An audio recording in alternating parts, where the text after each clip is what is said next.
This time on ReTREAD, we continue the repair of the Spitfire's gearbox. We ramble around the Skyline, and we round up with what makes a practical classic.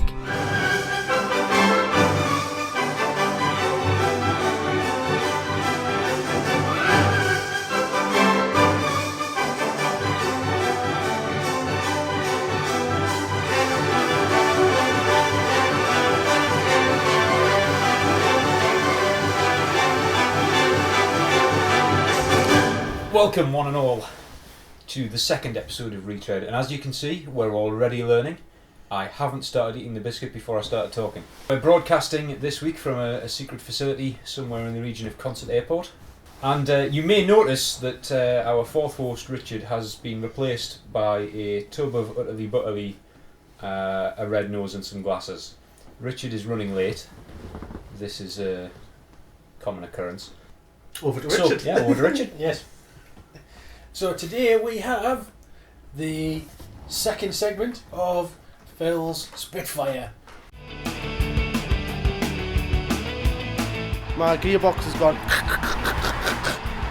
So what we're going to do, sort of a 2-week plan hopefully. Box out this week. The shaft in the bell housing isn't actually turning at all. Yeah. Putting the new one back in. Added a couple of circuits back in that were missing and put it back together nice and tight. And drive away. Hopefully.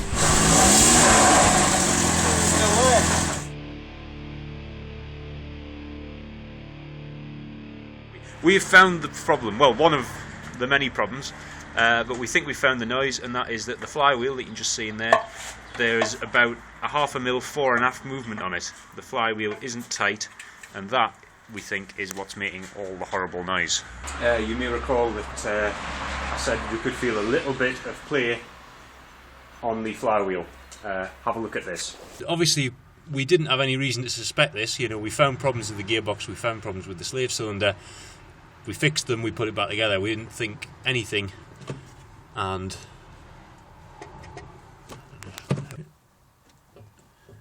hope you can see how much that's moving against the back of the engine. But that is absolutely shafted. That's all going to need to be tightened up a lot, so we're going to have to get the clutch cover off, it looks like, pull the clutch out and have a good look at the flywheel. But neither wonder there's a bit of a noise. Good job we found that before it came off its own and tried to remove Phil's feet. So we've got the clutch off and the friction plate. As we've taken it off, that's what we found, and you can see there the bolts. I mean, waggle that bottom bolt, Phil, up and down. Yeah, I mean that's sheared. That's sheared off. It's sheared? Yeah. Oh, that could be a bit of a pain. It's come undone. Yeah. It's slowly smashed into bits. Yeah. Whew. So I think you're going to need a new set of bolts. Yeah. This face here is the one that's actually against the main oil seal in the crank. And you can see there, see the top of the hole that I'm pointing at. It's slightly eccentric now because it's been rattling round.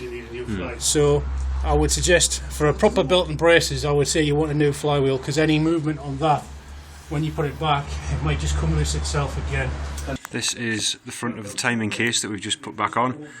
Scraped all the old gasket off, new gasket on, gasket sealant all around it, and we've just gone round, nipped up all the bolts, gone round, tightened all the bolts, and put it back together. A little tip when you're doing this, certainly on this car, all of the bolts that came out of this are different sizes, and there's some where there aren't a bolt because there's a stud on the car. So the best thing to do is draw yourself a diagram when you take the part off. Mark down here, you can see we've got long, short all the way around. We've got nout written where there was a stud.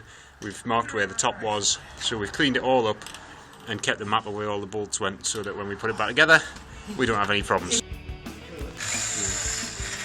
Here we go, we're just drilling into the bolt. The Thing is helping me today. Hello Thing.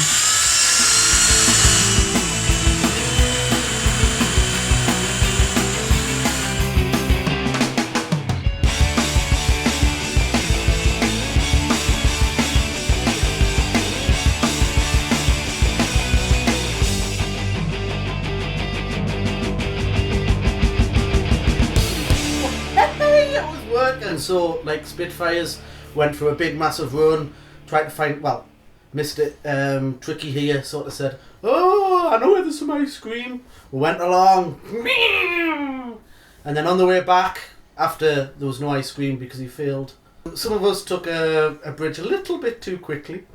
That could be the cause of half the problems, and then after that... I don't think that's the cause of the problems. But your front wheels did come off the ground. Yeah, anyway, so then after coming back from the ReTREAD studio one night, it started making a noise and was basically just knackered again. So you can find out about all that some other time, so it's like even more continued, but that could be anywhere, God knows where. We've currently sort of mentioned lots of cars that are very old and not particularly sophisticated, so now we're going to bring you to see the Skyline, which is relatively old and ridiculously sophisticated, packed full of expensive electronics. And, well, over to Simon for the segment.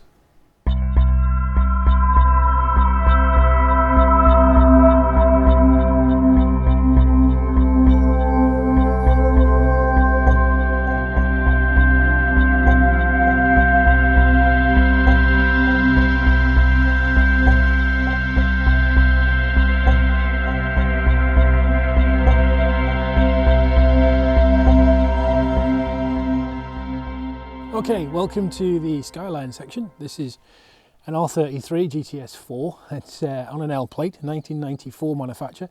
It's a Series 1 or Spec 1 vehicle. There are certain differences between a Spec 1 and a Spec 2. One of the things about this particular car is it's got no turbo. The GTS4 is a four-wheel drive variant, but there was no turbo. It's a 2.5 litre inline 6 engine, twin cam, and it's naturally aspirated, which makes it a different beast from all the high power turbo cars, etc. This is the heart of the beast. In here we have a 2.5 litre. It's a twin cam, so you've got a cam for the exhaust and for the intake, and it's a 6-cylinder engine, which is a bit sort of M3 BMW kind of territory nowadays. Naturally aspirated, as I said before, so you've just got one single throttle and a plenum, no turbos at all. Power output as standard is about 186 brake horsepower, and the torque figures I can't quite remember off the top of my head. I'll have to look them up. We'll put them in a little sidebar at the bottom of this film. But she's pretty good. Red line is about 7,000 revs, so you've got to drive these things a little bit higher in the rev range than the turbo cars. Parts are interchangeable from this and the GTS-T, the GTS Turbo. The heads and all the bits and pieces generally are interchangeable, and you can just do a little bit of machining for the oil ways and things for the turbos. One of the standard things that does tend to happen is that people get hold of these type of vehicles and they bang a turbo onto it. What that tends to do is it gives you a completely different vehicle. Drive ratios and things like that are different, and you end up with a vehicle that is different to a standard GTS-T, a factory standard GTS-T. As I said earlier, this is a Spec 1 car, so there are some oddities that you might find a little bit surprising. In here we have the battery, what would be the battery space in a normal car. This is actually a fuse box. The battery in this thing is in the boot. One of the Nissan things, it's sort of common to a number of Nissans, is individual coil ignition. So this, instead of having one coil, like say for example the Land Rover or some of the other more modern vehicles, this has individual coils on each spark plug, in this case 6. Difference between a Series 1 and a Series 2 engine is that on a Series 1, like this vehicle, you've got an amplification module. You don't have the amplification module on a Series 2. The amplification is built into the coil packs. So if you're looking at doing any work, make sure you get the right generation coil packs. They won't work on the wrong type of vehicle. Other than that, she's got ABS as part of the four-wheel drive system. That's it really, just a great big 6-cylinder lump from Nissan. Okay, right. Unusually for modern vehicles, the battery is down here at the back. In the front, where you would normally have a battery, is just the fuse box, etc. When you're jumping the vehicle, jump starting, if the battery's flat, you can jump it from earth points off the fuse box, your main battery is in the back there. What a lot of people tend to do is they get bigger batteries than standard. Nissan standard fitment batteries are akin to what would be a modern motorcycle battery nowadays. It is standard 12 volt system, so that's not an issue, but the battery that it comes with is pretty small in terms of UK and normal batteries nowadays, particularly if you're going to put an ICE system in it or anything like that. So just point to note, if you're looking at buying one of these, the Series 1 batteries, they're in here. Those of you familiar with the Skyline will realise that it is a two-door coupe in its most common form, but this particular car and a number of them have four doors. It actually started off as a four-door saloon and was made by a company called Prince Motorsport in the 60s. Not Motorsport, Prince Motors, my apologies. So four doors, which you don't see very often, and a four-wheel drive variant of a four-door car, which you don't see very often. So this particular beast is a little bit rare.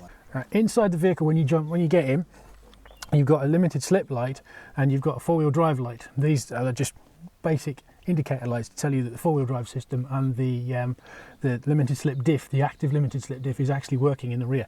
That's part and parcel of the Atezza system, and what makes this car quite fun to drive and interesting. Start her up and see what she sounds like.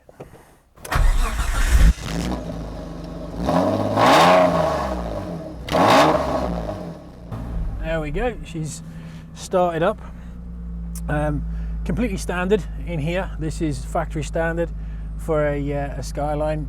You've got the usual refinements, you know, your dash, your steering wheel kind of handy. All you've got on your display is a tacho and your speed, but what these things used to come with when they were standard, they had a lot of gizmos, a lot of electronics. Being Japanese, they had a heck of a lot of different things. In here where I've got the stereo, that was a big touchscreen thing. Remember, this is 1994. Doesn't sound particularly impressive in today's market, but in 1994, 18 years ago, these things had a television, all sorts of bits and pieces, and they had active speakers with all of the electronic gubbins that was underneath the foot of the passenger, underneath the footwell of the passenger. In terms of the electronic gizmos as well, one of the things that is quite useful is the four-wheel drive system. Four-wheel drive system is made obviously by Nissan. It's called Atezza. I'll put what it stands for on the bottom of the screen, and that is running a 16-bit microprocessor in an ECU dedicated in the back that sits in the boot, and that deals with all of the four-wheel drive system when you're driving along, and it takes into account where the car is, decelerating, accelerating, etc., and obviously uses the ABS sensors. The engine ECU is 32-bit and running at about 10 megahertz. Again, 10 megahertz is pretty slow in today's terms, but in 1994, 32-bit and a 16-bit processor in the back was pretty cutting edge. This particular car, I've got a little bit of work done on the exhaust, so it's got slightly bigger exhaust, but it's just a straight-through system, no turbo. Specifications on the vehicle, it's electronic, as I've mentioned. You know, the Japanese love their electronic bits, so all the windows are electronic. In some of them you could have like an air purifier system in the back, aircon, all your mod cons and toys. So pretty high spec vehicle for the day when it was built, and its price in yen I think was in the region of somewhere about 25,000, 30,000 pounds equivalent, so pretty top notch. Okay, so there you go, there's the walk around of the R33, the GTS4 variant. It's a twin cam, straight six engine, no turbo, very, very easy to work on. We'll go into that in some future episodes, show you a bit round of what I've done to this particular car. Why did I not buy a turbo? That's the question I keep getting asked by a lot of people, particularly the owners clubs that I'm affiliated to, the name of which you can see down the front of the car. The simple answer is it's different.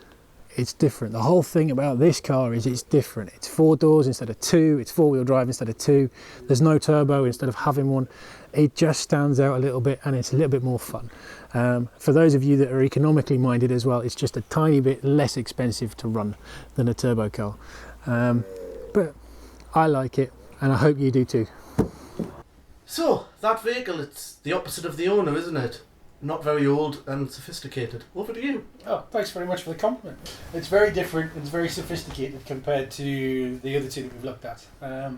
And yeah, it just hasn't been used a great deal of late because it's currently off the road. Any thoughts? Did it have the word turbo in it by any chance? It doesn't have the word turbo in it because it's turbo room. Was that? It doesn't have a turbo. It doesn't on have the any turbo. If you Swedish. say it too many times, you're going to break the on-screen counter. It doesn't even have any Swedish confectionery in it either. Are they Swedish? Toblerones? Sorry, you left me at conversation station when you segued off into Toblerones. I don't know what the hell was going on there, and I've no idea if they're Swedish. No, the Okay. Swiss chocolate. Swiss is good. Okay, Yes. Rambles, yes, I right. Yes. You can get them in this country. As you Yeah. can see, I work with uncultured buffoons. Just telling the camera.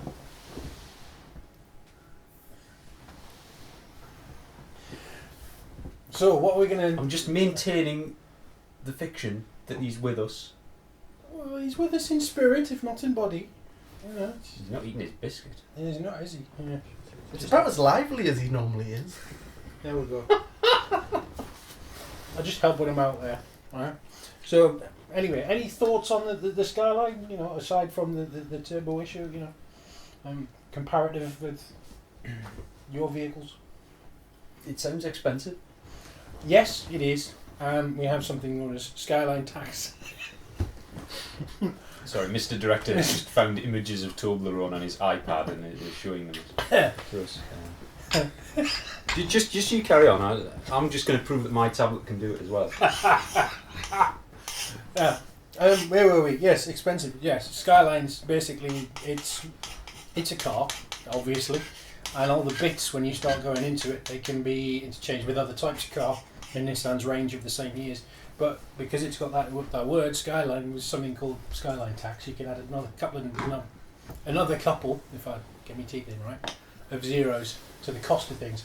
So it's not the most cost effective and practical of classic cars to have on that score. But saying that, 4-door, being all electronic and everything, What's the miles per gallon like on that? Currently pretty good. It hasn't turned a wheel in 12 months, so it hasn't cost me anything in fuel. But normally 25, that particular one, you'll get 25 out. I think, I don't know if I said that, I might have said that in the segment thing. No, you probably just mentioned the miles per gallon for the turbo version. Possibly, yeah, which is a lot less actually. So if you're looking for something with a Skyline badge on it, the one without the funny spoony thing in the middle of your exhaust intake, that will cost you less miles per gallon, less money. Mr. Director, what he meant there was turbo, so I think you can still up the counter. Yeah, so I like it. Hopefully we'll see a bit more of it in a future episode because it needs. You might shut up in a bit now.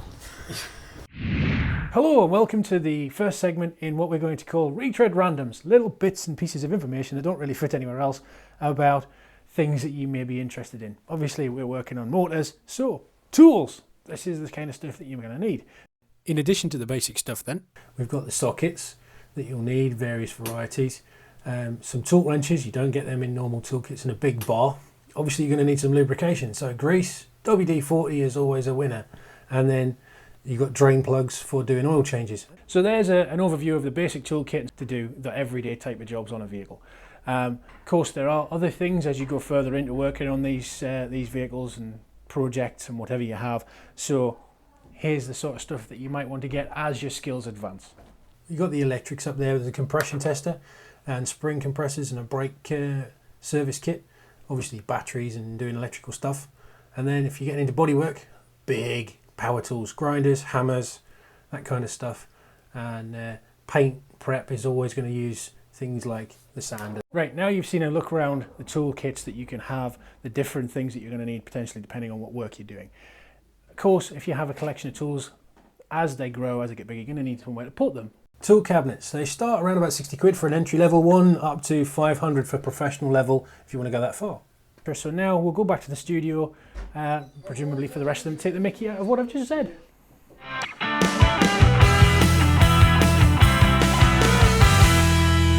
Today's ReTREAD Roundup discussion is what makes a practical classic. So any thoughts on what makes a practical classic? It works. Right. That tends to be a good Well, start. A practical car has to be one that works, that you can rely on. So not a classic. Not a classic then, No. essentially. Right. Yeah. It depends what you're classing as practicality. Yeah. So you've got different versions of that. Like you said, it starts, stops and goes. But It doesn't need to size, stop as long as it goes. well, crashing into somebody else as a means of stopping isn't particularly practical. Yeah. It's still Believe stopping. me, it didn't do my first Skyline any good at all. Lotus drivers just avoid them. So you've got the reliability then. So anything else? Come back, mate. I'm still chewing. Right. I'll go for one that says size. Well, What kind of size is practical? Well, yeah. It depends what you What use you it for. what you you know, use it too for. big in the eyes water, too small. Oh right, well, we'll get one of our cars here. Yeah, we're still Yeah. on Oh, the right. Phil. You're on the different page. That's the Tuesday night show. This is the Sunday night Oh show. right, All right. Wrong one. right. No. Well, one of the things that made me pick the particular car I've got was 4 doors. I had a family, so I needed some of the Skylines are 2-door coupes. I picked the 4-door saloon. But 4 doors on like a Spitfire would be useless. There wouldn't be anywhere to put them. That's true. Yeah. So is Could the be a bit- Spitfire more or less practical than mine? I mean, mine starts and all right, it's off the road at the minute before you take that line and take Hang on. Off the hasn't turned a wheel in, 12 months. so it's practically. And useless. Clapped out. Not classic. It's a practical motor car. It's just legalities at the minute. Well, the Spitfire is very practical if you haven't got a family. So it's cheap to run. So on a budget, it's very good. It gets us to work most days. So I think it's very practical. What about you? Because yours is a Land Rover. Well, yeah. You know- Going back to size being that, I considered a 90 quite a few times and then went, okay, but the 110 does everything that the 90 does that I need, but also has the practicality. I mean, 5 seats, Mm-hmm. potential of 12 seats even. Mm-hmm. So it was a size issue again on that one. Right. We haven't actually told him why he's wearing the nose. No, I still don't know. I just You'll want to find know out. why you've got a size issue. With the nose. Was so- there any other reasons that you picked that particular Land Rover in terms of the other ownership issues like miles per gallon, cost, etc., etc.? I mean, what engines? It's a 200 TDI. Isn't it? Yeah, 200 TDI. Is that cheaper to run than some of the others?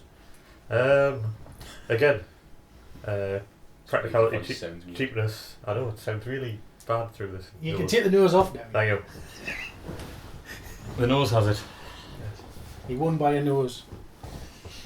Certainly compared to the likes of a TD5 and that sort of thing. Uh-huh. Everything I've heard, they're awful. You can't work on them. Being able to work on a car, does that make it a practical classic? Well, I think so, because if you're not intending to work on it to an extent, from my way of thinking, if you're going to buy a classic, I would want to get involved with the under the bonnet stuff, and if you're just buying it to send it to a man to get it fixed and not get under the bonnet, then you might as well buy an other car. Yeah. There are people with different opinions where they just have it fixed and they just enjoy driving it. Yeah. But your point, I think, is quite valid. If you're going to work on something, pick something that's relatively easy to work Yeah. on.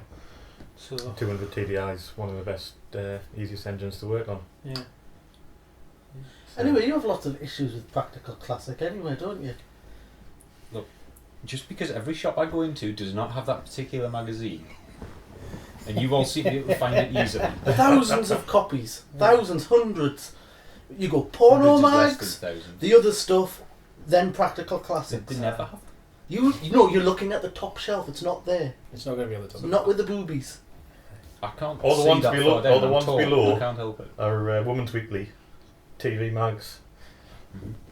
It's down the bottom usually. Yeah. Don't know why. So anyway, practical. Mm-hmm. Getting around in snow was something that we thought of. Yeah, well, you don't have a Practical. problem with that with your two, do you? No. Although, Um, did you not get your 88 stuck in the snow last year? Well, just a bit. That was when he was touring. That was because no. I got it stuck because I was pulling to one side so that someone else could get past if they needed to, and I pulled into a snowdrift and couldn't get out again. Then had to be rescued by a Discovery 4. That was embarrassing. the modern car wins. Yay! would have been fine if he would have just stopped towing me, but he kept going where other people could see. What's the other car that's rescued the 88? A Hilux, yes, I think. A Hilux Toyota, mine. You That breaks cannot down all say the time. anything about driving in snow. Why? I've driven. I wasn't driving when it got stuck in snow. You said go there. I told. Well, you'll see this in a separate segment. I think we should show it now. We could. Simon boasting about how good his truck is. Watch this. Right, videoing some snow and the Hilux. This is 4-wheel drive, and just to give you an idea of what she's like in the snow. Do you want to do a turn around? She's actually quite a capable vehicle off-road. This is completely standard trim. Yeah. Whoa, what are you doing, Di? You've got a cross-axled. Right, reverse. You need to reverse. Okay. We'll just park her up at that, I think. Yeah. Park her up at that. No, you've got a cross-axle, Di. You've now seen it. In fairness to me, I just said to her, turn round. And she did. And she got stuck in your truck. There was a there was a big ditch there, and you couldn't see it. And there was nothing she could have done. She just got the thing cross-axled, as you've seen in the video. Yeah, there's nothing she could have done. She was a woman. Oh, hey. Toyota's cross-axled aside, your two, they're pretty good. I mean, the 101s. Yeah, well, from a practical standpoint, the 88 is kind of the more practical vehicle. It suffers from being small, but it's cheap to run, it's cheap to maintain. The 101 is very practical if you want to move a lot of stuff, and all the rest of the time it's really annoying because it's just too damn big. But surely being big gives you like better access, better not really. space to get underneath. It just means that everything that normally has to be braided with a hammer has to be braided with an even bigger hammer. Everything is more difficult on a 101. It just seems that way. And it is a small lorry in effect. Yeah, Isn't it? It's and not even though I've not really had any problems with the car, it feels like more of a chore when you've got to do anything on it. It's brilliant as its Achilles heel because it's a rare thing. And its engine is its Achilles heel as well because that's not practical at all. I suppose it all just comes down to what practical is. If you want to sort of take a grand piano about, then the 101's practical. If you've got lots of kids come out of your woman's, then something that's got lots of seats is practical. If you know about contraception, then a Spitfire's practical. So that's my view anyway. Ultimately, the vehicle you Something choose like has this. to be practical for you. Yeah. Yeah. Well, you have to be practical. And it has to match your requirements, the budget, look into the technicalities. Ownership of a 101, as Ian's discovered, is a bit of a minefield. Can be. And decide ultimately what you want out of the vehicle. Yeah. For it to then be practical for you. I think that's about it for this episode. Keep an eye on the website here, and please do send us some feedback, send us some questions, communicate, and we'll try and introduce a section somewhere along the line where we answer communications. And That's if we get any. Yeah. Feedback, good or bad. if we don't introduce a segment on that, it's because you're not saying anything to us. Okay. So goodbye. See you next time.